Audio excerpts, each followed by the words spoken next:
Okay, friends, you know that one person on your team who says, oh, sure, I'll handle it, but somehow never does? Or the one that, drops a just wondering if anyone's actually doing their job and they do it, in a team snap or chat? Yeah, that's not collaboration. That's not good teaming. It's actually camouflaged conflict. And welcome into the Leadership Sandbox today, friends, because this is where we're talking all about what's really going on underneath the surface of those team dynamics, that team dynamic in your workplace that you've been trying to navigate and manage. And I'm going to give you some tips, tools, and strategies on how to clean up that mess without turning into a Johnny the Sand Thrower yourself. And there's a way to do it. I am Tammy J. Bond, your guide. I am your no-fluff strategist, the coach, the woman that has seen more workplace drama than a good daytime soap. Are there even any good daytime soaps anymore? Certainly seen more drama than even the nighttime reality TV. That's for darn sure.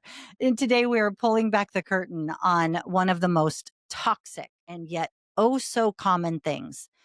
That character in your sandbox, the passive aggressive player. Yep. We're going to tell you all about him, how to tackle it, and how to get it out of your sandbox right now in 3, 2, 1. Let's go.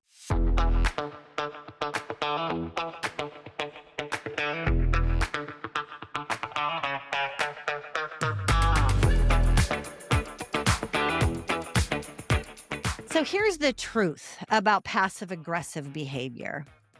Passive aggressive behavior is emotional sabotage dressed as politeness.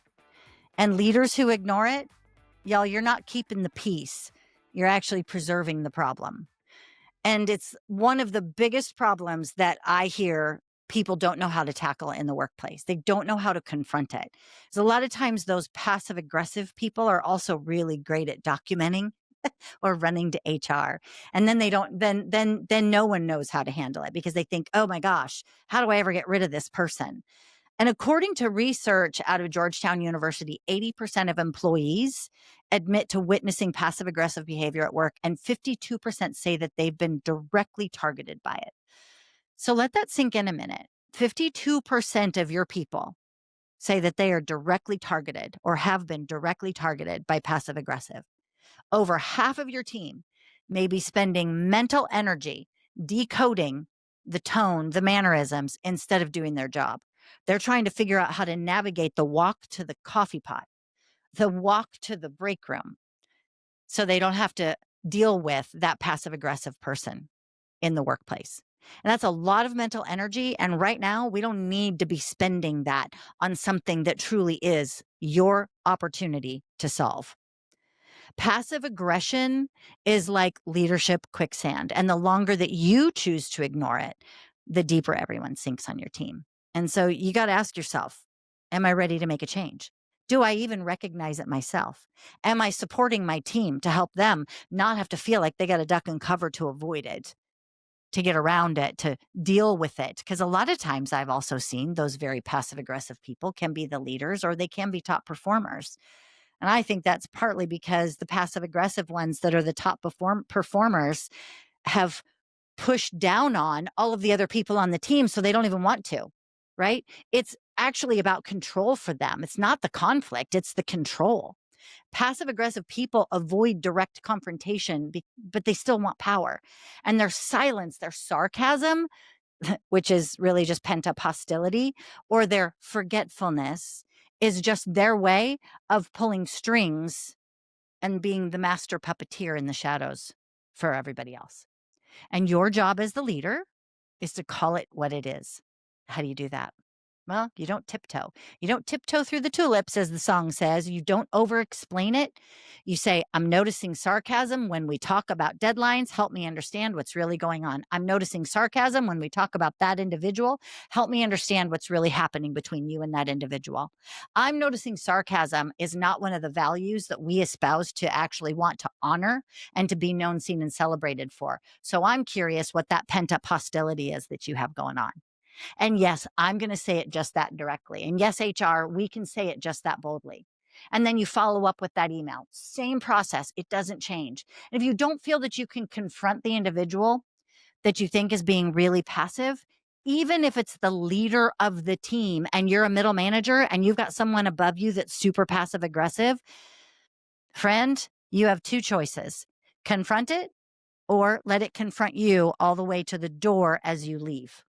Because you need to make that decision. I'm going to confront it in a place of health, or I'm going to leave and I'm going to give up to it. But then you have to make the decision to leave that baggage behind so you don't take it with you to a new opportunity.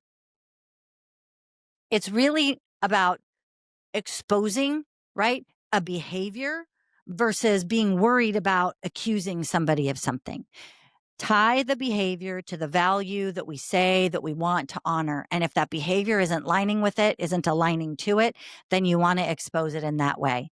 And it's a very clear, straightforward conversation. And as leadership, we have the responsibility to stop rewarding the avoidance. Because when you smooth it over and over accommodate, or you let those behaviors slide because that's just like Joe, you reinforce that pattern. Leaders don't rescue people from discomfort. They coach them through it. I am going to give you a series on coaching and the power of coaching, because one thing that I have seen is we talk a lot about coaching people, but it's not the athletic sports model of coaching. It's not point and shoot and tell and direct. It's be curious and be in inquiry and ask questions to evoke the answers. And there is a very big distinction. Stop calling coaching in the workplace point, shoot, and tell style. That's not coaching. That's dictating. That's telling.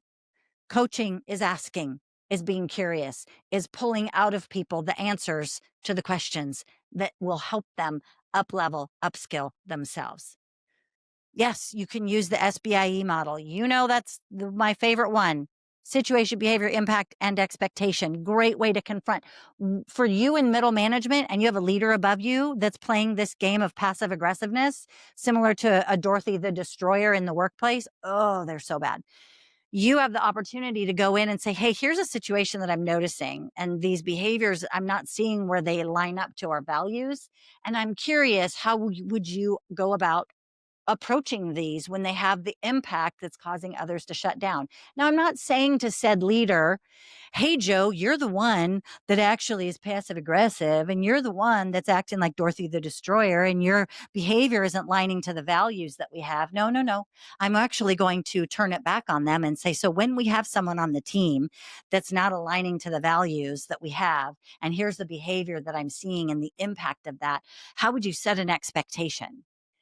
Let the leader who's the passive aggressive one give you their answer of what they would do, because they're probably completely unaware that you're talking about them.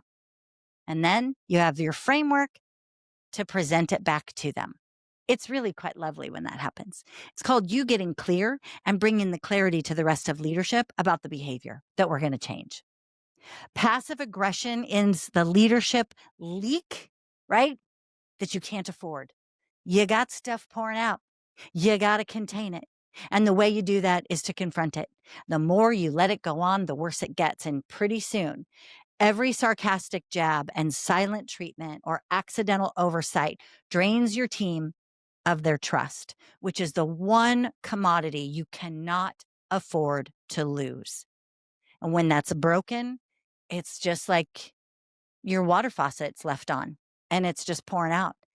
And it's really hard if you don't actually decide that you have the courage to stop it and turn it off. So here's what I want to encourage you to do, friends. I want you to stop dancing around it. When you see you have passive aggression on the team, I want you to document it and I want you to discuss it. I want you to name it and claim what you see. I don't want you to go about who you think they are or why you think they're doing it. It's just strictly the behavior that you're noticing. And then I want you to model how to clean up the conflict, how to clean up the situation. And I want you to set the boundary and hold it. And if you are middle manager and you have somebody above you that doesn't see it, there is a way that you can expose it to them in a very healthy and safe manner for you and for them. Because a lot of times leaders who allow passive aggression on the team, they're super afraid of actually confronting it. They don't know how. And if you're learning this in the sandbox today, now you know how to address it. Who are you not to take it back to them, or take this episode and share it? right? We have over 100 episodes here in the Leadership Sandbox that are all on topics just like this to help you navigate these conversations, little golden nuggets that you can apply quickly and in a hurry. Step into your leadership role, no matter the level of the organization that you're in. So listen, the bottom line is this: passive aggression is cowardly communication in leadership's clothing. If you are serious about creating a sandbox where adults actually talk to one another, right? You've got to teach the team what that healthy directness looks like, and that it's not rude, it's respect. So the next time your coworker drops a "I'm just kidding," and it lands like a knife, right? Don't laugh it off. Don't shrug it off. Push pause, take a breath, and ask your next best question. Because leadership isn't about keeping everyone comfortable. We know that. It's about keeping everyone accountable. You've got this. I know you do. Hey, make it a great day. We'll see you next time in the Leadership Sandbox. God bless.